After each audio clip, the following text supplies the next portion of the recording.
La primera patología que vamos a trabajar acá es la fisura anal. Fisura anal. Su propio nombre lo dice, es una herida. Es una herida en la región del anito.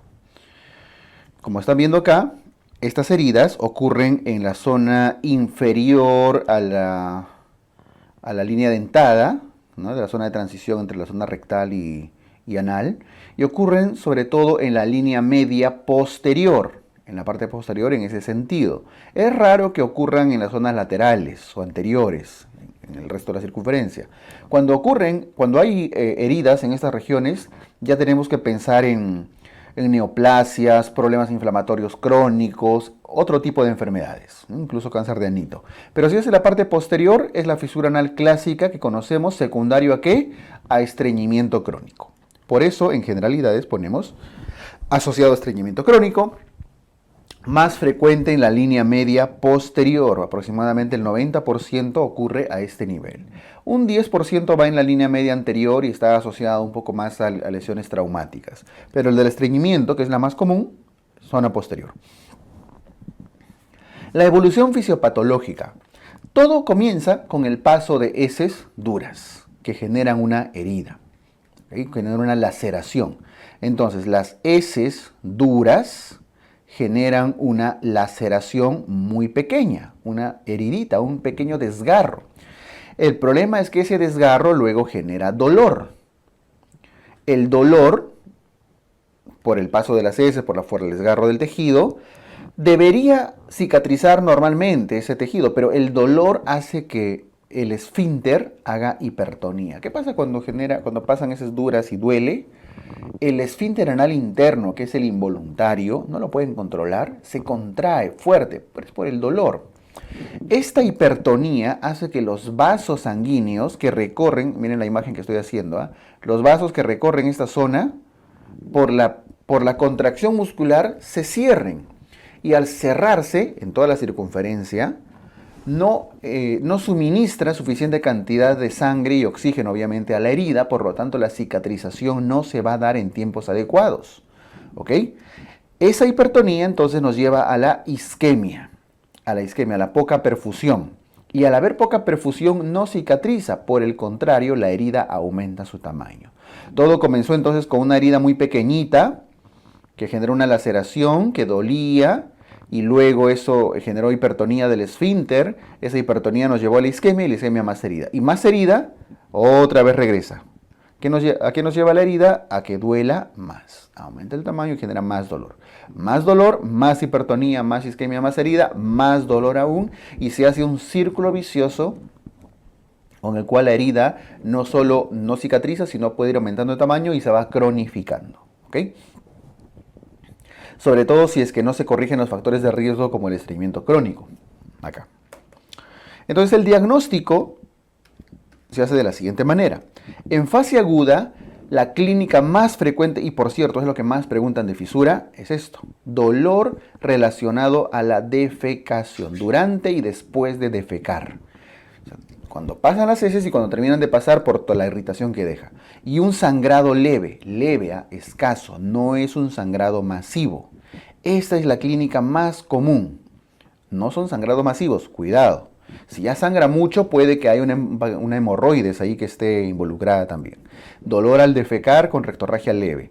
Y como toda herida aguda reciente, se manifiesta como una herida eritematosa, flogótica. La palabra flogótica significa con el proceso inflamatorio propio de la cicatrización, ¿no es cierto?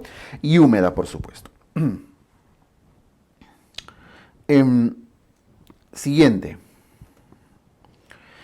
Cuando ya se vuelve una lesión crónica, cuando pasa el tiempo, ya no se muestra como una herida rojita, húmeda, no, sino como una lesión ulcerada, hueca, fibrosada. Acuérdense, estamos insistiendo, la cronificación genera fibrosis, de bordes elevados, fibrosados, asociado a papila anal hipertrófica y hemorroide centinela. ¿Qué cosa es la papila anal hipertrófica? Esta imagen de acá, que lo voy a reforzar de amarillito. Esta imagen de acá. Si lo notan, ¿no? El amarillito. Es una papila, un plicoma que se genera en la misma línea media posterior y arriba hay un hemorroide, un paquete venoso hemorroidal que se dilata. Arriba y abajo. Es como una especie de respuesta a la inflamación, al flujo venoso ahí, a la éstasis venosa a ese nivel. ¿Ok? Cuando encuentran entonces úlcera seca, fibrosada, con esas lesiones papila anal hipertrófica, plicoma, hemorroide centinela, es la triada de la fisura anal crónica. Herida ulcerada, papila anal hipertrófica y hemorroide centinela. Triada, cronificación. Bien, el enfoque del tratamiento de la fisura anal tiene que, en lo posible, romper este círculo vicioso que se había generado. ¿Y cómo lo rompen? Si alivian el dolor, va a ser un poco difícil aliviar todo el dolor acá. No están solucionando la hipertonía, el paso de las heces duras, puede ser. Tratar la herida, cicatrizar, suturarla, cauterizarla o algo, solamente va a generar más dolor. Aquí la técnica, el objetivo está en liberar la hipertonía. Al disminuir la tensión, la contracción muscular del músculo liso, del esfínter anal interno, se va a relajar, se relajan las fibras y hay mayor circulación sanguínea a ese nivel. Y más circulación sanguínea implica mayor posibilidad de cicatrización de esa herida. Entonces, el fundamento es mejorar la irrigación perianal. ¿Y cómo mejoramos la irrigación perianal? Una opción es, en fases agudas sobre todo, manejo médico. ¿Y el manejo médico en qué consiste? El manejo médico consiste en baños de asiento, y lo voy a enumerar. ¿Por qué los baños de asiento? ¿Qué significa baños de asiento? Sentarse por ciertos periodos de tiempo, algunas veces al día, sobre agua tibia, calientita. Unos 15 minutos, 2 o 3 veces al día, 15 minutos a media hora. ¿Por qué? Porque el agua caliente hace que se genere vasodilatación a este nivel. Y vasodilatación significa más perfusión de la herida. Baños de asiento. Por supuesto que una dieta antiestreñimiento, una dieta rica en fibra. Y manejo del dolor, analgésicos. Tanto analgésicos orales como analgésicos tópicos a ese nivel.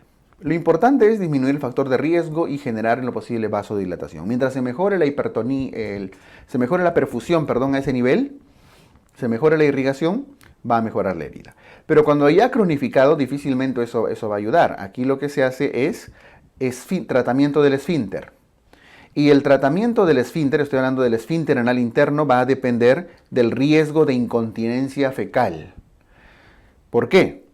Porque el tratamiento de elección, que es esfinterotomía lateral interna, que es lo que están viendo en esa imagen, cortar las fibras del esfínter anal interno, pero en las zonas laterales. No en la línea media, porque en la línea media está la herida, en las zonas laterales.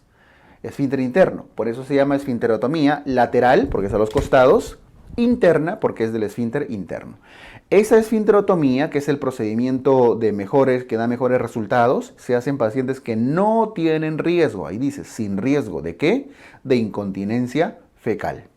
Pero si son pacientes que tienen riesgo, con riesgo de incontinencia fecal, a ellos se les inyecta toxina botulínica, Botox, en la zona de las fibras. ¿Está bien? Listo. Entonces, en fases agudas, dieta, baños de asiento, analgésico. En fases crónicas, relajar el esfínter. Esfinterotomía lateral interna, toxina botulínica. Ese es el tratamiento. Y ahora, si nos dicen cuál es el mejor de frente, la esfinterotomía lateral interna. Y por cierto, ¿quiénes tienen riesgo de incontinencia fecal? Sobre todo las personas ancianas. Ustedes le cortan el esfínter a los ancianos y ya eso ya no se recupera y se ven en diarrea, incontinente, ¿no? Incontinencia fecal, sobre todo en pacientes ancianos o que tengan algún tipo de neuropatía o daño medular que le va a generar incontinencia fecal. Ancianos, neuropatías, problemas del sacro, medulares en general. Listo. Esto con fisura anal. Les he resaltado las dos preguntas más comunes. 1, la clínica y 2, el tratamiento que se suele realizar. ¿Ya?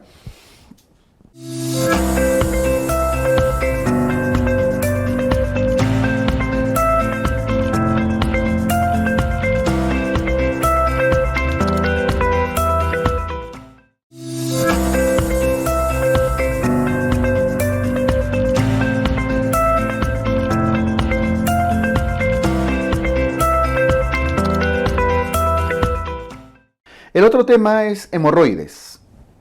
Las hemorroides, que en realidad se refiere a la dilatación de los plexos venosos hemorroidales, que bueno, ya está aceptado llamarles hemorroides y punto. Se refiere a la patología.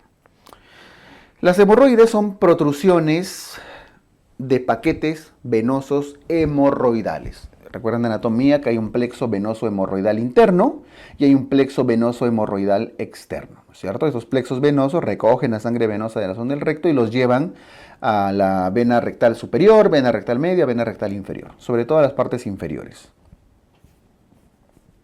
Las hemorroides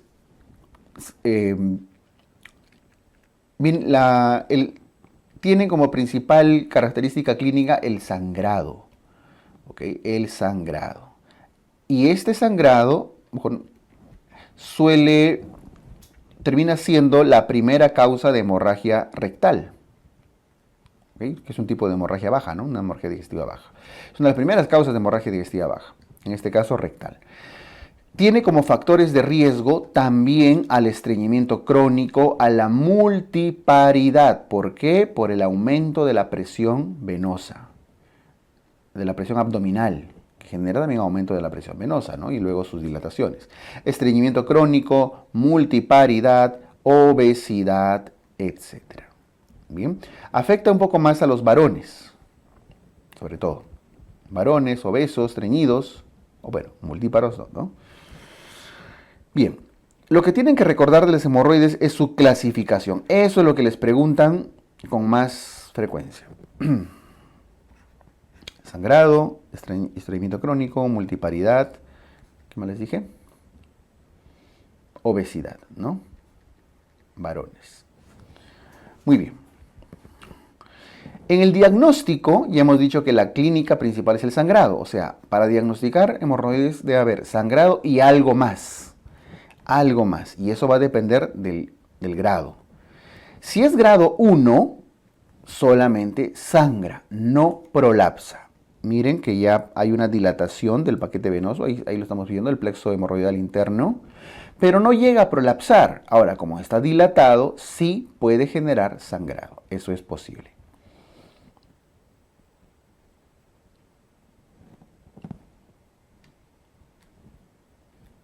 El tratamiento, en este grado el tratamiento es médico y eso incluye baños de asiento, igual dieta rica en fibra, para reducir el estreñimiento como factor de riesgo, ¿ok? Pero bueno, grado 1 no prolapsa. El grado 2 ya prolapsa al defecar, o sea, cuando hay esfuerzo, cuando hay pujo, pero se reduce solito, se reduce espontáneamente. Aquí está la imagen. Miren, ahí está el plexo venoso. Se puede prolapsar, pero lo bueno es que espontáneamente se regresa. Ya a veces por tamaño, por poca presión, pero se regresa. El tratamiento incluye estas opciones. Lo que más se recomienda hoy en día es la ligadura con bandas elásticas, que es esta imagen que estamos viendo acá. Un dispositivo con una pistolita, ¿no? Algo así, en el cual lleva unas liguitas en su extremo, que luego se dejan en la base, en la raíz del plexo venoso dilatado. ¿Ok? Y por estrangulamiento termina cayéndose solo este paquete. Eso se llama la ligadura con bandas, ligadura elástica, ligadura con bandas de caucho, etc. Otras opciones incluyen la escleroterapia, que es la inyección, voy a usar esa misma figura, inyección de sustancias esclerosantes, parecidos al LOCA47 y eso de los infangiomas. Sustancias esclerosantes que generan una trombosis a este nivel y posteriormente se necrosa y se cae. La esclerosis. La fotocoagulación con luz infrarroja, que es lo que se hace, es un dispositivo de ese tipo, que al contacto con el plexo genera una luz infrarroja que coagula esos paquetes venosos, ¿no? Coagula, lo atrofia y termina desapareciendo, ¿sí?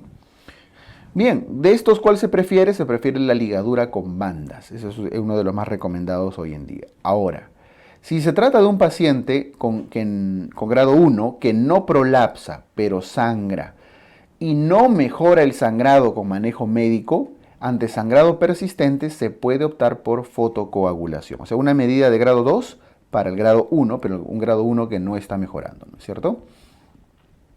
Fotocoagulación se usa también en sangrado persistente. Su propio nombre lo dice, coagula. Persistente. ¿Listo? El grado 3 es el que sangra y además prolapsa al defecar y de forma espontánea. Ese sí, están tranquilos, están estudiando su clase y ¡plup!, se prolapsa. ¿No es cierto? Y ya no regresa solito. Ese requiere reducción manual. Como están viendo acá, en la tercera imagen, hay un dedito empujando el paquete hemorroidal. O sea, el defecar y espontáneo requiere reducción manual. Y ese sí requiere hemorroidectomía, exéresis del paquete hemorroidal. El grado 4 ya no se puede reducir el prolapso. Vean la imagen de la derecha, se prolapsa, pero ni siquiera digitalmente, eso es una X, ya no se puede regresar. Por lo tanto queda de alguna manera encarcerado e incluso podría estrangularse si hacemos una analogía con las hernias. También el tratamiento es quirúrgico, hemorroidectomía. Bien, entonces la cirugía, la hemorroidectomía, la exéresis está recomendado para grado 3 y 4. El grado 1 suele ser manejo médico y el grado 2 procedimientos no invasivos, entre ellos la ligadura con bandas. Existen diferentes formas de hacer hemorroidectomía. De hecho, una de las más comunes es, miren, acá en esta imagen han abierto la mucosa, han cogido el plexo venoso hemorroidal como si fuera un apéndice, como si fuera un conducto peritoneo vaginal, ¿no? De hernia, un saco herniario, algo así, y lo han clampado y lo van a suturar, coser, ¿cierto? Y luego cierran el lecho. Cuando cierran este lecho se denomina hemorroidectomía cerrada. Cerrada o de Ferguson. Y en el grado 4 la hemorroidectomía suele ser abierta, sobre todo porque a veces el paquete está edematizado porque no se podía reducir y se prefiere dejar el lecho abierto. Esto que están viendo ahí a la derecha, suturando, cerrando el lecho, no se suele realizar la hemorroidectomía abierta o de Milligan-Morgan, ¿no? Listo. Se prefiere la cerrada en grado 3 y se prefiere la abierta en grado 4 como una recomendación general, ¿no? Igual se puede hacer cualquiera de los dos en cada uno, en ambos. Listo, esto como clínica y tratamiento de las hemorroides yo les sugiero tener claro por lo menos el 2 y el 3, que son los más preguntados. Y casi siempre se va enfocado a cuál es de reducción espontánea y cuál es de reducción manual. Sobre todo el grado 3 es el que más pregunta. Listo. Diagnóstico y tratamiento de las hemorroides. Hay algunas hemorroides que se les denomina hemorroides trombosadas. Está de color morado porque se muestran como masas violáceas, oscuras, azuladas. ¿Por qué? Porque un paquete hemorroidal, la sangre que está en el paquete hemorroidal se coagula y se termina formando un trombo grande. Ese trombo duele, por eso dice masa violácea, dolorosa. Hasta ahorita las hemorroides no se caracterizaban por dolor. El dolor aparece sobre todo en las trombosadas, que genera incluso náuseas por el estímulo nervioso. ¿Ok? Cuando diagnostican unas hemorroides trombosadas, el tratamiento es la incisión y el drenaje del trombo. Es un procedimiento de urgencia porque la trombosis es una urgencia, ¿cierto? Debe hacerse idealmente dentro de las primeras 48 a 72 horas. Idealmente. Si pasa de ese tiempo ya no tiene mucho sentido drenar porque ya el trombo pasa a reabsorberse y ya el dolor suele disminuir después de las 72 horas. ¿Ok? Listo, incisión, drenaje del trombo. Esto con las hemorroides.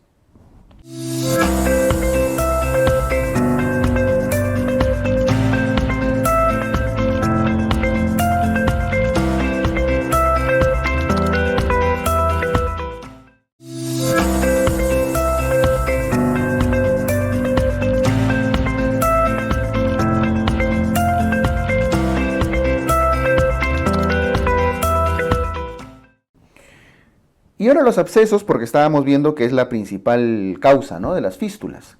Los abscesos se pueden localizar en diferentes regiones. Hay abscesos, como ven, de los perianales, ¿no?, los abscesos perianales, que suelen aparecer justo en esa zona donde terminaba drenando la fístula interesfintérica. Por eso están relacionadas, ¿no es cierto?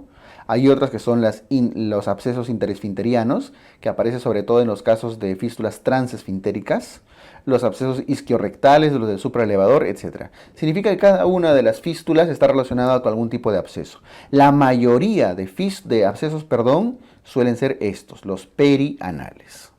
¿Y qué es un absceso? Es una infección de las glándulas perianales, infección glandular. La más frecuente de todas es la perianal subcutánea, esta de acá. Y menos mala porque el drenaje es fácil, ¿no? No tienen que introducirse mucho para drenar, para un posible drenaje.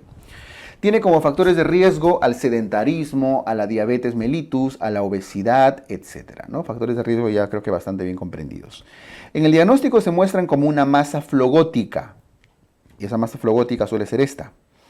Masa flogótica que genera un latido, un dolor pulsátil. Tum, tum, tum. Late todo el tiempo. No está asociado a la defecación. No defecación porque no se asocia a ella. Duele en cualquier momento y es un dolor de tipo pulsátil como se ve acá. Como todo proceso inflamatorio puede hacer fiebre y suele generar incapacidad para movilizarnos. Cuando vean una pregunta en la que el paciente no puede caminar adecuadamente, no camina, o cuando camina le duele, o cuando se sienta, cuando se echa, es porque está ya incapacitado, suele ser principalmente absceso. ¿Ya? El tratamiento, drenaje, es lo más importante. La antibiótico terapia es complementaria. Si no drenan, esto se va a convertir en algo peor. Ahora, ¿qué significa drenaje externo versus interno? Externo significa que se drena desde afuera, no necesitan entrar al recto, e interno significa que sí tienen que entrar al recto para drenar desde ahí, ¿no? O el otro de acá. ¿Ok? La mayoría va a ser drenaje externo, porque es una lesión sencilla, simple, que está hacia afuera. Si no lo manejan adecuadamente, si no se recupera rápidamente esto, puede cronificar y formar una fístula. Puede terminar haciendo su trayecto, donde estoy pintando ahí en el grafiquito, por acá, por acá, por acá, por acá, por acá, por acá, por acá, y salir, ¿verdad? Y formar una fístula interesfintérica. Listo. Esto con los abscesos anorrectales.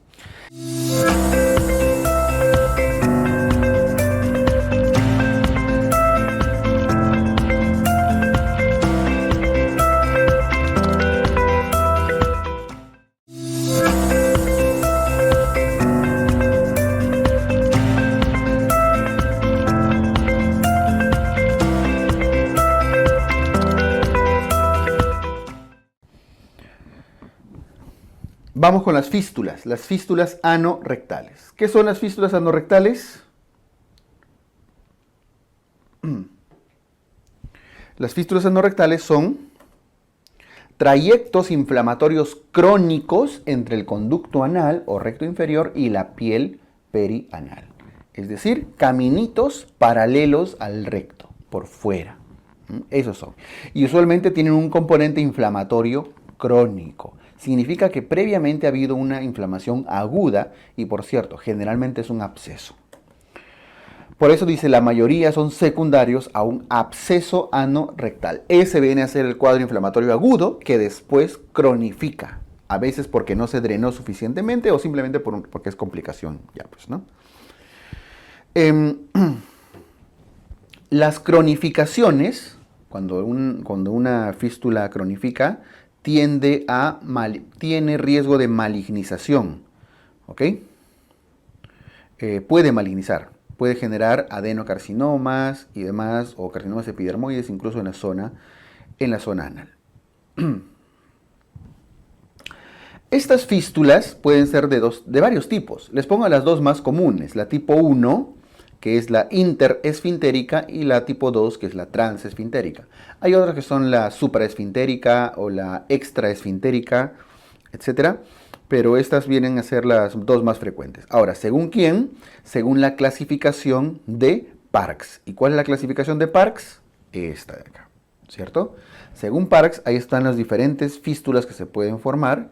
La más frecuente es esta de acá, la que termina saliendo entre los dos esfínteres. ¿Ok? Entre los dos esfínteres.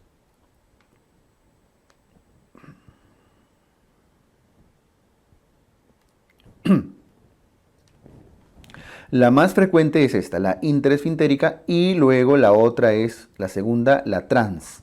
La trans es la que atraviesa los dos esfínteres y luego sigue su camino. Por eso se llama transesfintérica. Muy bien.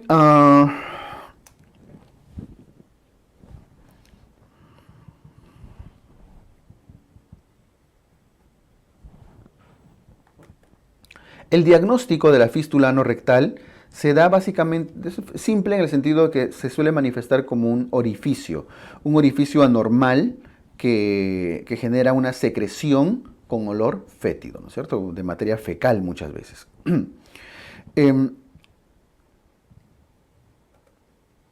Una vez que se identifica un orificio en la zona perianal, se aplica la regla de Gutzal. ¿Para qué?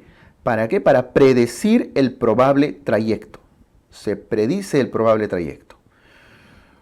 La regla de Gutzal dice lo siguiente: si este es el anito, esta es la zona posterior y esta es la zona anterior, se traza una línea media, ¿no es cierto? Todas las que están en la línea, en la zona anterior, incluyendo los transversales, todos ellos, a máximo 3 centímetros del anito, hasta 3, es más, aquí voy a completar el cuadrito, poniendo acá 3 centímetros, tienen como característica que son, bueno, las anteriores son rectas, de trayecto recto, corto, único, usualmente aparecen solitas, estas de acá. Radiales significa que pues todas van hacia el centro como los aros de la bicicleta, ¿no? Algo así. Todas. Ojo que suelen ser aisladas, ¿ah? Suele aparecer una nomás. ¿Ok? Las posteriores, como ven, vienen a ser ya curvas, no tienen una forma clara, incluso se pueden ramificar, pueden hacer diferentes caminos. Incluso algunas anteriores pueden ser curvas y largas, pero aquellas que están a más de 3 centímetros. Entonces, una vez que identifican el orificio, lo siguiente es aplicar la regla de Gutzal para predecir el posible trayecto fistuloso. Si quieren confirmar diagnóstico, se usan algunas imágenes como las ecografías endorrectales y las fistulografías. Pueden usarse otro tipo de estudios, incluso hasta resonancias, se puede. Pero basta con ecografías o fistulogramas. Entre los dos se prefiere usar la ecografía porque es menos invasivo, ¿no? Más seguro, menos invasivo. Listo. Con eso confirman el diagnóstico y pueden hacer tratamiento. El tratamiento puede ser una fistulotomía o una fistulectomía. La fistulotomía se hace en las fístulas bajas, es decir, aquellas que están por debajo del anillo anorrectal, estas de acá, ¿no? Las que están por debajo de todo este complejo con el supraelevador, todos los de esta zona. Cuanto menos complejo, como la interesfintérica, transesfintérica sea, simplemente cortan, le hacen una apertura acá al tejido para drenar, y eso solito va así cerrando, a veces cicatrizando por segunda intención. ¿Ok? Pero si ya se trata de fístulas muy complejas, como estas de acá, como la otra que ha generado recurrencia y demás, bueno, que se ha dado la vuelta, perdón, ahí sí se hace fistulectomía. Entonces, fistulotomía en las bajas, y por cierto, la tipo 1, que es la más frecuente, suele ser una baja, o fistulectomía para lesiones altas, para fisuras altas. ¿Está bien? Listo. Bajas, fistulotomía, altas, fistulectomía. Eso con las fístulas anorrectales.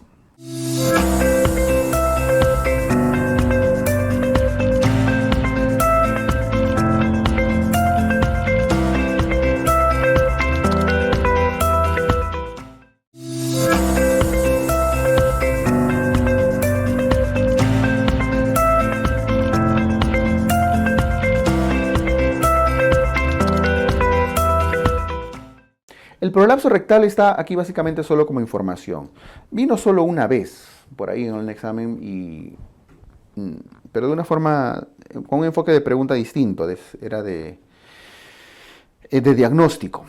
Los prolapsos rectales no lo confundan con las hemorroides, porque es con la que pueden confundirlos. Los prolapsos rectales son protrusiones, pero de tejido rectal. No es un plexo venoso, no es una venita llena de sangre. Es recto, pared intestinal. Ahora, pueden ser protrusiones solo de la mucosa, a ver, y hay clasificaciones, ¿no? Hay tipo 1, tipo 2, no vamos a enumerar las diferentes clasificaciones, sino voy a poner acá, un tipo 1, solo mucosa. O otros tipos en las cuales se sale todo el recto. Una cosa es que se haya prolapsado solo la mucosita, que están viendo acá, la mucosita, y otra cosa es que toda la pared del recto haya descendido. Es más, con una invaginación.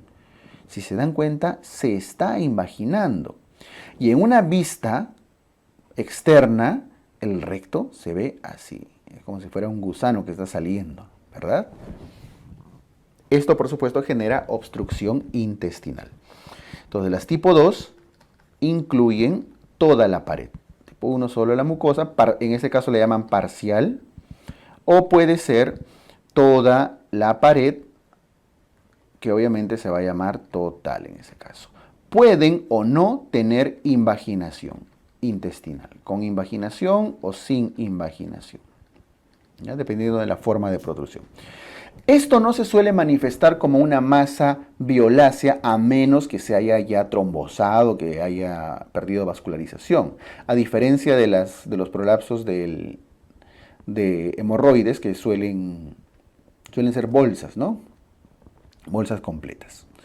Listo, la idea del prolapso rectal es el tratamiento. Eventualmente se puede requerir la resección. Dependiendo del estado del tejido, podría considerarse resección del tejido excedente, ¿no? Que está prolapsándose.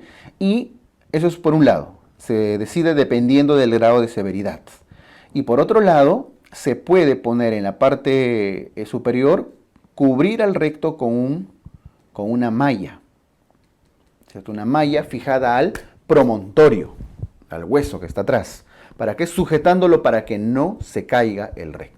A veces tiene problemas de fijación y demás acá. Otras opciones pueden ser las plicaturas, ¿no? Sujetarlos suturar directamente el recto hacia estructuras vecinas. Pero las mallitas son una buena opción para evitar la reducción. Bueno, quería que reconozcan acá la diferencia del prolapso con las hemorroides, con otros tipos de protrusiones a nivel del recto. ¿Ok? Bien.